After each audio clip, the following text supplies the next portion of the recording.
એપીએમસીમાં સાંસદ તરીકે ચૂંટાયા પછી પ્રથમ વખત જશુભાઈ રાઠવાનું છોટાઉદેપુર એપીએમસીમાં તમામ ડિરેક્ટરોની ઉપસ્થિતિમાં સ્વાગત સન્માન કરવામાં આવ્યું હતું।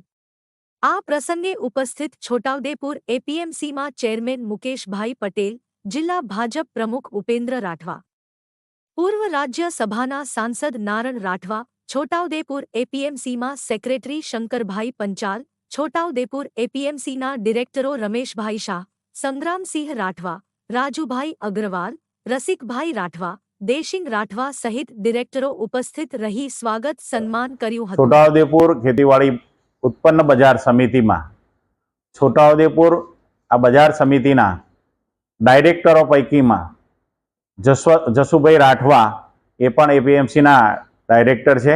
એ સાંસદ તરીકે જંગી બહુમતીથી ચૂંટાઈને આવ્યા છે। એ નિમિત્તે આજે ખેતીવાડી ઉત્પન્ન બજાર સમિતિમાં સૌ ડાયરેક્ટરો ભેગા મળી અને જશુભાઈનું એક સાંસદ તરીકે ચૂંટાઈ આવવા બદલ એમનું સન્માન અને સ્વાગત કર્યું છે। અસ્તુ ભારત માતા કી।